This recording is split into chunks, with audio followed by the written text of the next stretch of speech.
ओम नमः सिद्धेभ्यः। जीवमजीवम तौवम जिणवरवसहीण जीर्णनिदिष्ठं देविन्दविन्दवन्दं वन्दे तं सौवदा शिरसा। बोलिए श्री खैरनाथ शांतिनाथ भगवान की जय। आचार्य श्री नेमिचंद्र सिद्धांति देव की जय। हम सभी बड़े सौभाग्यशाली हैं जो हमें पूज्य आचार्य श्री नेमिचंद्र सिद्धांति देव द्वारा रचित द्रव्य संग्रह ग्रंथ के अध्ययन का अवसर मिल रहा है। यह ग्रंथ अपने आप में बड़ा महत्वपूर्ण है। इसकी एक एक गाथा एक एक जैन दर्शन के सार को मोती के रूप में प्रकट करने वाली है। आज हम गाथा क्रमांक 9 का अध्ययन करेंगे।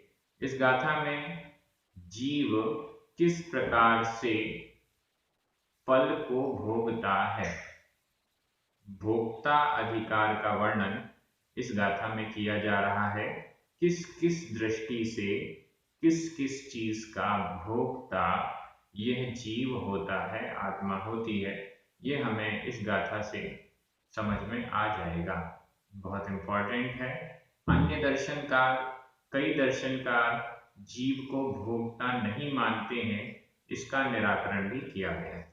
चलिए प्रारंभ करते हैं। गाथा क्रमांक 9 उच्चारण। ववहारा ववहारा सुह दुःखम सुह दुःखम पुग्गल आधा पूरा गा पुग्गल कम्मफलम कम्मफलम आधा प फ कम्मफलम पभुंजेदी पभुंजेदी आदा आधा णिच्छयणेदो णिच्छयणेदो चेदन भावम खु आदस्स आदस्स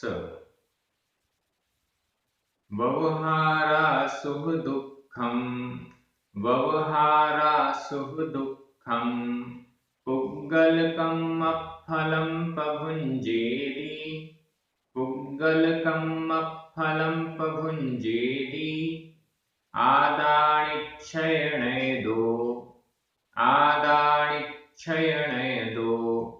चेदन भावं खु आदस्स चेदन भावं खु आदस्स। बड़ी अच्छी और सरल गाथा है। ववहारा और नीचे लिखा है निच्छयणेदो। ववहारा व्यवहार नय की अपेक्षा से, निच्छयणेदो निश्चय नय की अपेक्षा से। ये दो अपेक्षाएं यहाँ पर प्रस्तुत की गई हैं। ववहारा व्यवहार नय की अपेक्षा से, व्यवहार नय की अपेक्षा से सुख दुःखम सुख सुख दुःखम दुख, सुख और दुख को, व्यवहार नय की अपेक्षा से सुख और दुख को। कैसा सुख और दुख है, इसका विशेषण पुग्गल कम्म फलम। पुग्गल कम्म कर्म, पुद्गल कर्म के फलम फल को, पुद्गल कर्म के फल को, सुख दुख रूप फल को पभुंजेदी भोगता है।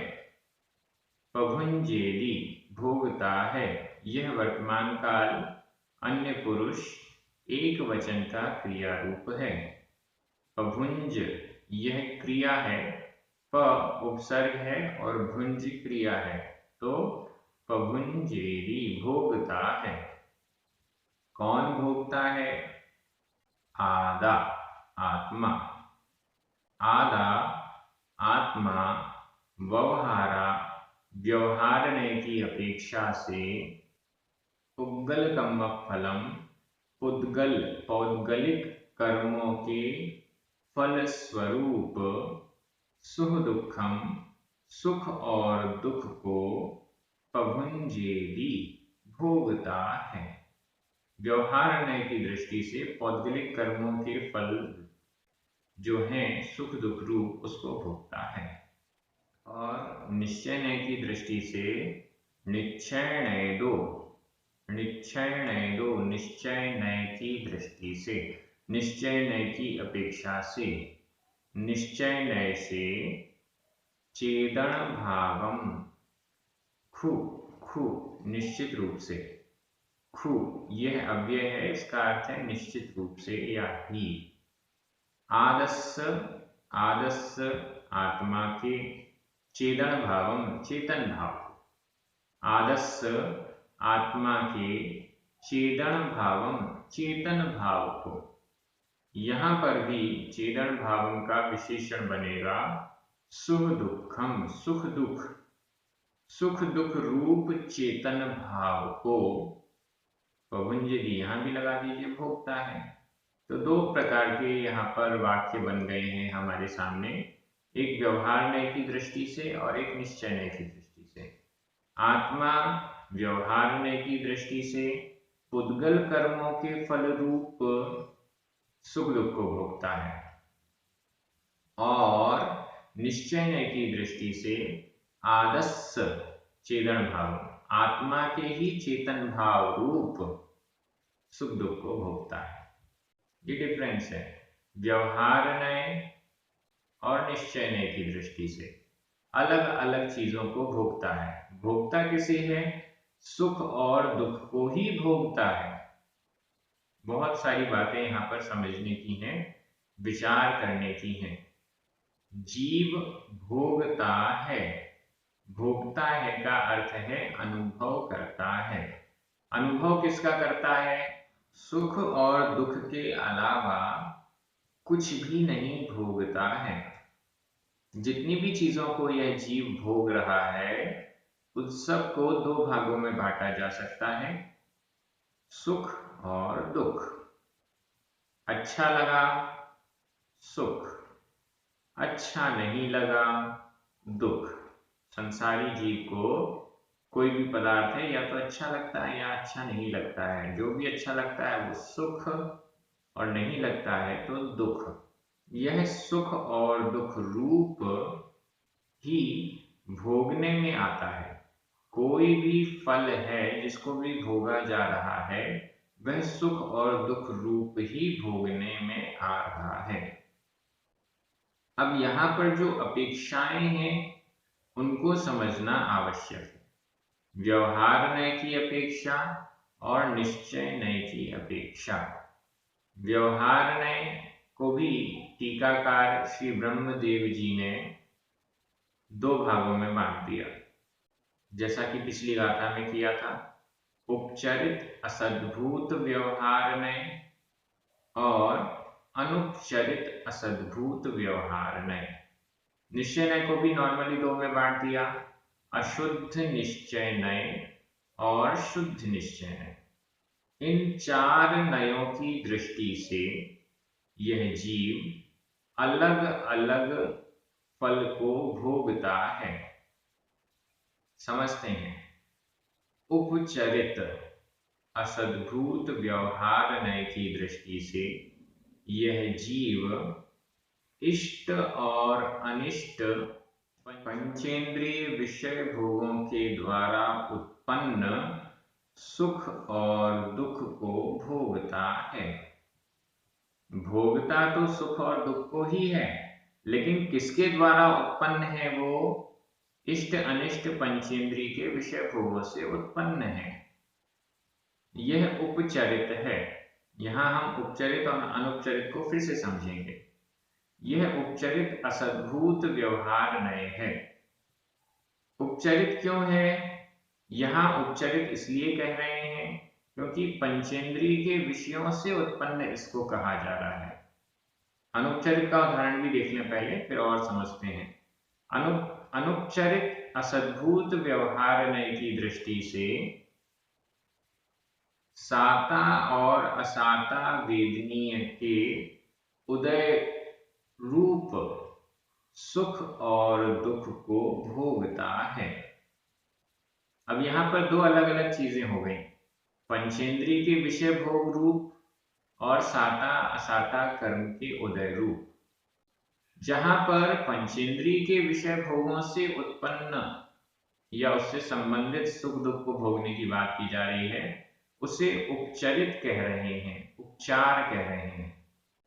और जहां पर कर्मोदय साता और असाता वेदनीय कर्म के उदय से उत्पन्न सुख दुख की बात की जा रही है, वह अनुपचरित है। क्या समझना है? समझाया ये जाता है कि किसी भी वस्तु से, किसी भी पदार्थ से, जिसे हम पंचेंद्रिय के विषय भोग कह रहे हैं, उससे जो भी हमें मिलता है उससे सुख या दुख उत्पन्न होता नहीं है, बल्कि उसके प्रति जो हमारा लगाव है उससे हम सुखी या दुखी अपने आप को महसूस करते हैं। क्या मतलब? इष्ट अनिष्ट पदार्थ मिला, उस इष्ट या अनिष्ट पदार्थ ने हमें सुखी या दुखी नहीं किया, उस इष्ट या अनिष्ट पदार्थ के प्रति जो हमारा लगाव है, उस लगाव के कारण हम सुखी या दुखी हुए, हमने सुख या दुख का अनुभव किया। साता असाता वेदनी कर्म का उदय, साता वेदनी कर्म के उदय के कारण सुख की सामग्री मिली, असाता वेदनी कर्म के उदय के कारण दुख की सामग्री मिली। अब इसमें भी हम कितना सुखी हो, कितना दुखी हो, ये हमारे ऊपर डिपेंड करता है, हमारे पुरुषार्थ पर डिपेंड करता है।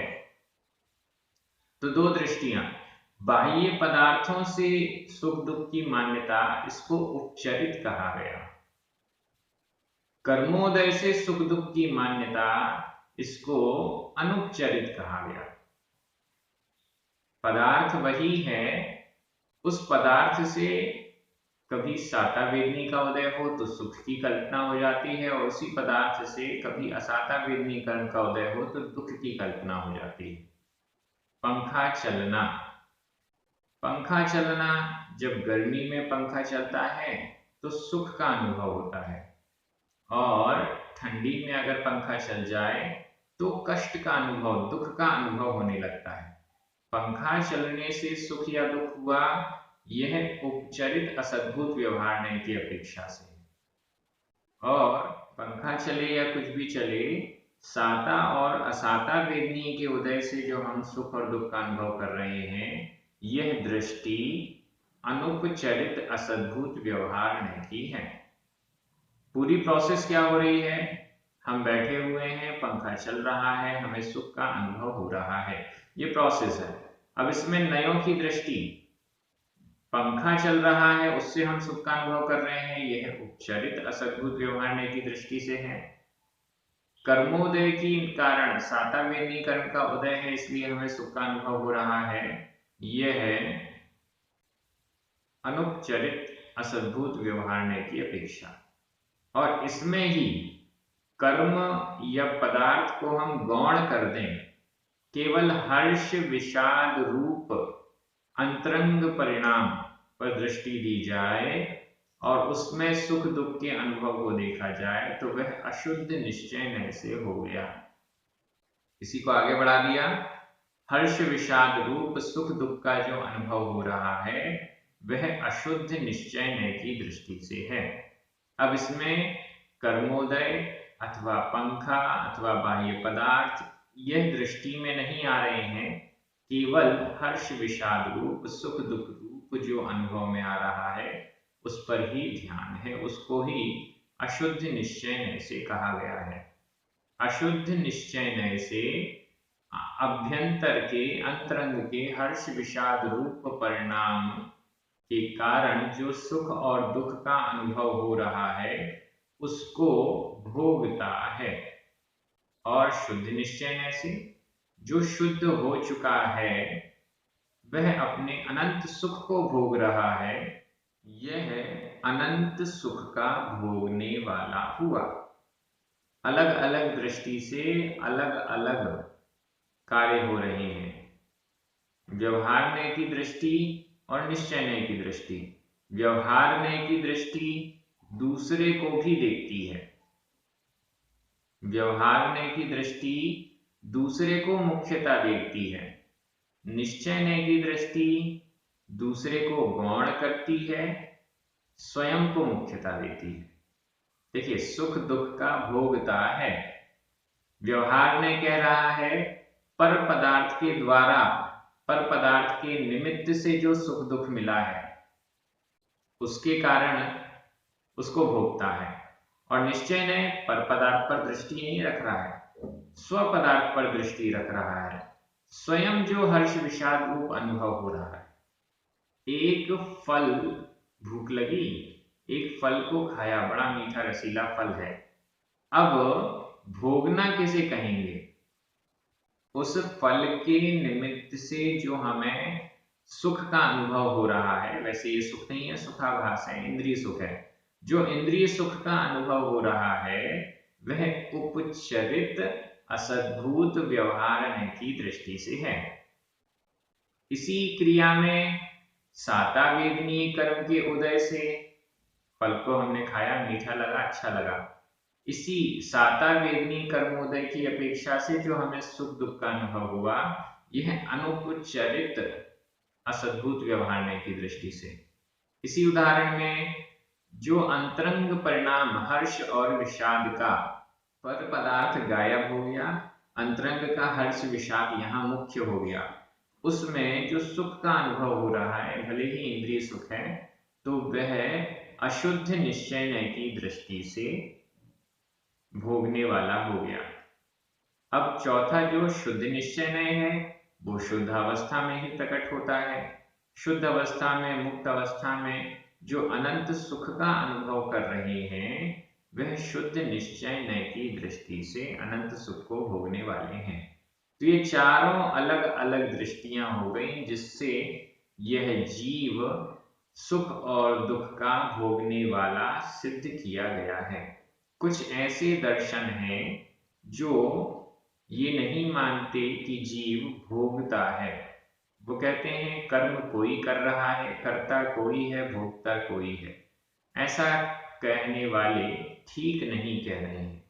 जो करता है वही भोगता है। जिसने जैसे कर्मों को किया है वह वैसे कर्मों को भोगता है। कर्ता और भोक्ता दोनों अधिकार यहाँ पर स्पष्ट किए गए। जीव किस किस चीज का करता है ये हमने कल के वीडियो में समझा था।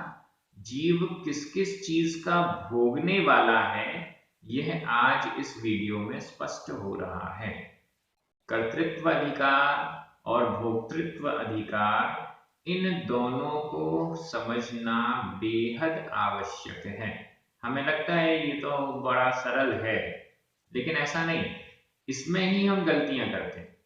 कर्तापने को यदि हम गलत मान लेंगे, कर्तापने के रहस्य को यदि हम नहीं समझ पाएंगे, तो जैन दर्शन से हटकर कब अन्य दर्शन में चले गए पता भी नहीं चलेगा। सही धारणा से कब गलत धारणा हो गई पता भी नहीं चलेगा। इसलिए ये कर्तृत्व और भोक्तृत्व अधिकार बहुत अच्छे से समझने योग्य है, बार बार समझने योग्य है। कई बार हम कहते हैं कि ये कर्म जो हैं ये ना तो हमसे बंधे हैं और ना ही हम इनके फल को भोगते हैं। ऐसा कई लोग कह देते हैं कर्म हमसे नहीं बंधे, कर्म कर्म से बंधा है, कर्म कोई फल नहीं देते, कर्म के फल से मुझे अंतर नहीं पड़ता। नहीं, ऐसा नहीं है। हम कर्मों को बांधते हैं, कर्मों के कर्ता भी हैं और कर्मों के फल को भोगने वाले भी हैं। यह सामग्री हमें साता और असाता वेदनी कर्म के उदय से मिली, सुख दुख रूप। अब इसमें सुख दुख मानना ये हमारा पुरुषार्थ, ये हमारी मान्यता है। हमने, हमारे पास घर मिला, अब इस घर को हम सुख की दृष्टि से देखते हैं कि दुख की दृष्टि से देखते हैं। अगर सुख की दृष्टि से देख रहे हैं तो यह घर साता वेदनी कर्म के उदय से है, और अगर हम इसमें दुख की दृष्टि से देख रहे हैं तो असाता वेदनीय कर्म के उदय से है। कोई भी पदार्थ, अगर उस पदार्थ को मिलने पर हम सुख का अनुभव कर रहे हैं तो हमारे पुण्य कर्म का उदय है, उसके कारण ये हमें मिला है। और उसी चीज को प्राप्त करके अगर हम दुख या कष्ट का अनुभव कर रहे हैं तो वही चीज हमें असाता या पाप कर्मों के उदय से मिली है।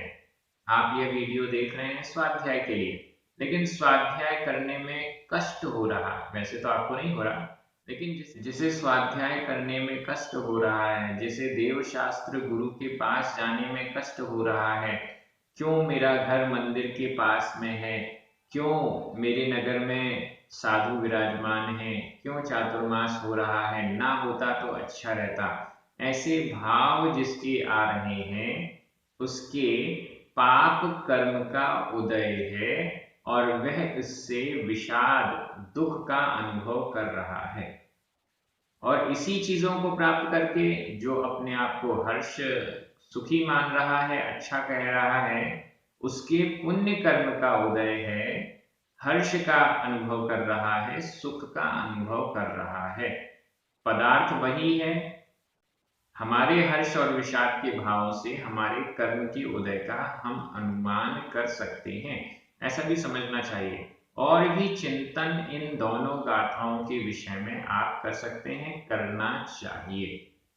मैं आपसे आग्रह करूंगा, जो भी विशेष बात आपको इस वीडियो से प्राप्त हुई है, आपके चिंतन में आई है, वो आप इस वीडियो के कमेंट बॉक्स में जरूर लिखिए, ताकि सभी को वे चिंतन, वे विचार आपके पता चल सकें, जो मुख्य बिंदु हैं, मुख्य वाक्य हैं, वो सामने आ सकें।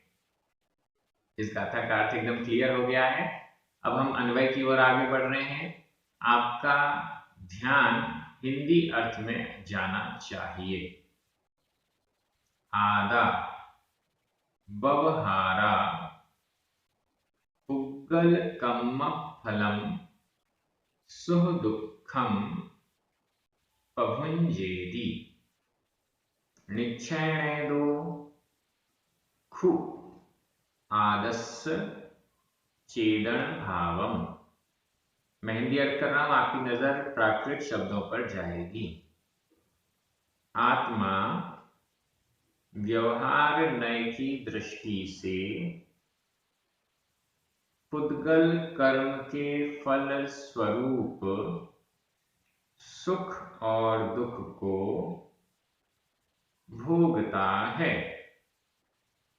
और निश्चय नय की दृष्टि से निश्चित रूप से आत्मा के चेतन भाव रूप सुख दुख को भोगता है।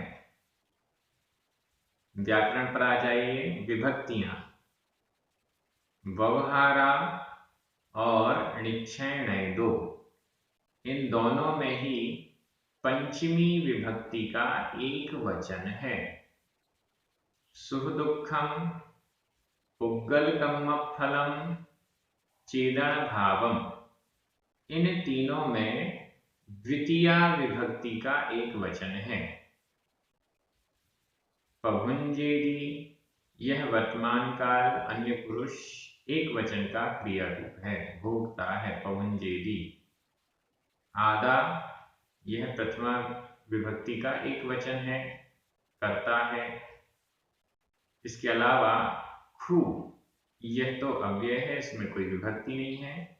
आदस्य, षष्ठी विभक्ति का एक वचन है। इस प्रकार से विभक्तियां भी क्लियर हो गई हैं।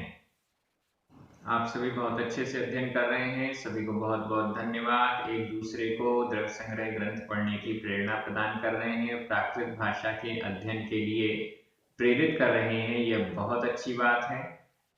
पुण्यार्जक परिवार को विशेष धन्यवाद। सभी को जय जिनेन्द्र। जिनवाणी माता की